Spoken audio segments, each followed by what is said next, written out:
Let's talk about the latest on these major developments overnight between Israel and Iran. So the overarching headline here is the escalating possibility of an all-out war now between Iran and Israel. And all of this is happening against the backdrop of Iran's rapidly advancing nuclear program. So I think we have some video here. So this morning, local time, we know that Israel launched a wave of strikes across Iran, targeting military sites, its nuclear program, and we know at this hour that at least 2 top Iranian military officers were killed, including General Hossein Salami, the leader of Iran's paramilitary Revolutionary Guard.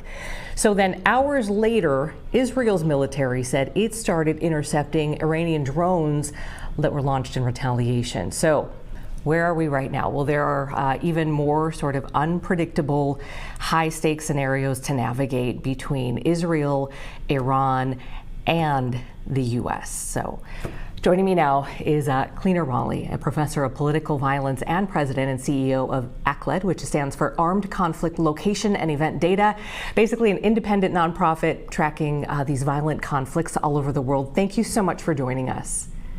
Thank you very much for having me on. So what's happening right now between Israel and Iran, so complicated. The history is so deep. How significant are these most recent developments? Well, they're certainly significant, in part because they're relatively unprecedented. We've recorded in the last year about 15 airstrikes, etc., by Israel on Iran and 1 death. And last night we resulted in 78 deaths and 329 people injured with the massive strikes that happened yesterday. And of course, Prime Minister Netanyahu has mentioned that it is in no way over, and they will continue to strike Iran effectively until they get what they want, which is what they claim to derail the discussions with the U.S. over nuclear power, to prevent the expansion of their nuclear program, and of course to protect Israel proper within the region. Do we know, how much of the nuclear footprint was maybe actually destroyed? It might be too early to know in these strikes. And then also the deaths of these 2 top Iranian military leaders. How much of a blow is that to Iran's strategy and any power they may have? So you're right in the fact that we don't actually know what effects this will have on their overall nuclear program. But 2 of their senior nuclear scientists were killed last night, and it's very significant. And of course, part of this is in reaction to President Trump saying at the beginning of the week that Iran was being intransigent about its engagement with the U.S. and its negotiations. And that in many ways opened the door for Netanyahu to make this move, which he had been wanting to make now since the Obama administration. And Go ahead. Yeah.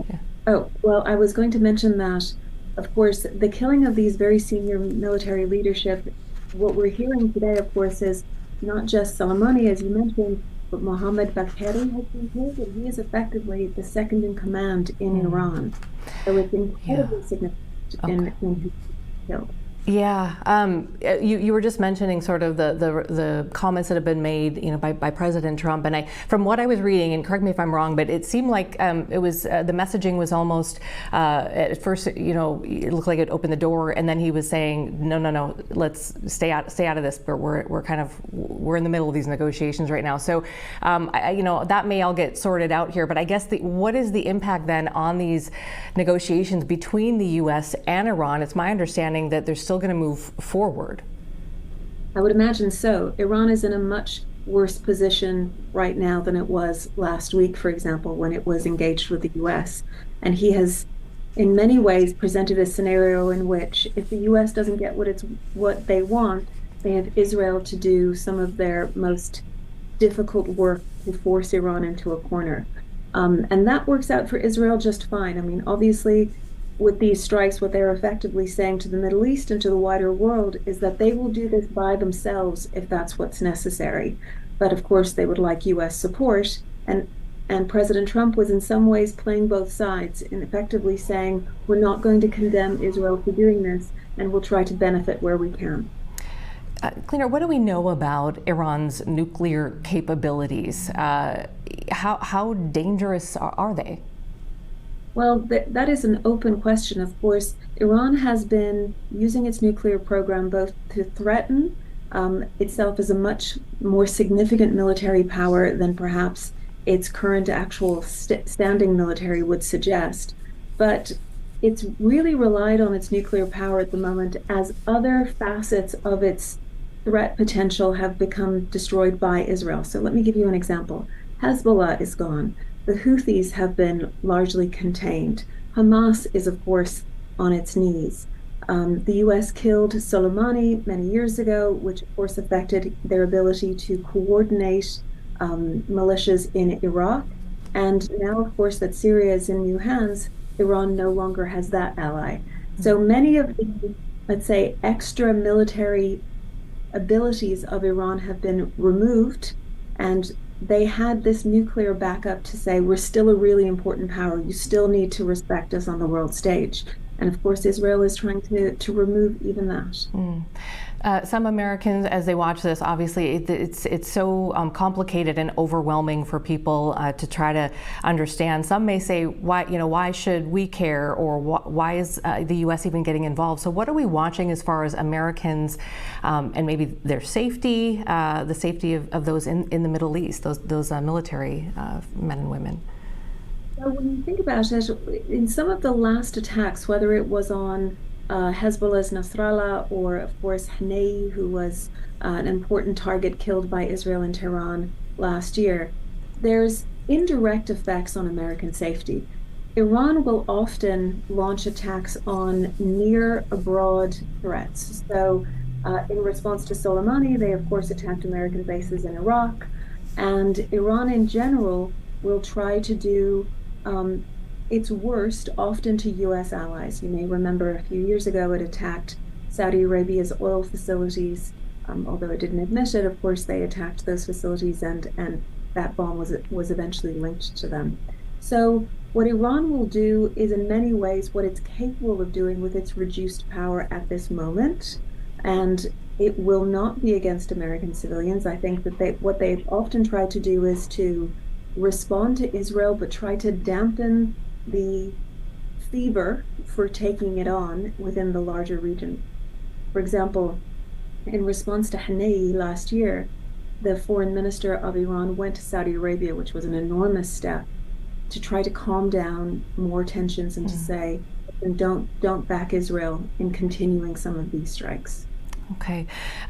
Finally, I just want to ask you, I think one of the headlines that I'm seeing, even just on social media, and when I say headline, I mean just sort of feelings or takeaways that people are kind of talking about right now. There's a lot of fear, and when we're talking about, I'm seeing, are we looking at the possibility of a World War III type situation? As people are talking about this, over the weekend, what's your insight into that? So what I would say is that what we've seen in the last 5 years is a doubling of conflict rates in Iran, in Gaza, in Sudan, and some other places. And of course, a war between Iran and Israel, or what's more likely is that Israel will support domestic opposition in Iran to try to remove the regime there. That's going to be an incredibly large conflict. There's no question about that. Less of a World War III scenario, in part because Iran doesn't have that many allies. And so it limits its ability to expand that conflict. But the destruction, any war with Iran is associated with mass destruction. That is much more likely today than it was 3 days ago. Okay. Clina Raleigh, professor of political violence, also president and CEO of, can we say, is it ACLED? Do you guys say ACLED? Okay, great. It's Armed Conflict Location and Event Data. Again, an independent nonprofit. You track violent conflict all over the world. If folks want to check you out online, a lot of really incredible real-time information that you provide as a nonprofit with a goal of a greater good here too. It's not just to collect data, right? If you want to just briefly tell us about that. Sure. In fact, ACLED is registered in Wisconsin, where it began. And we've been collecting information and monitoring all global conflict now for 20 years. And we produce quite a lot of information, both for humanitarian response, for the media, and of course for governments hoping to create the best policy possible to mitigate conflict. Okay. Well, thank you for your time today on very short notice. We really appreciate it. It was a pleasure. Thanks very much. Thank you.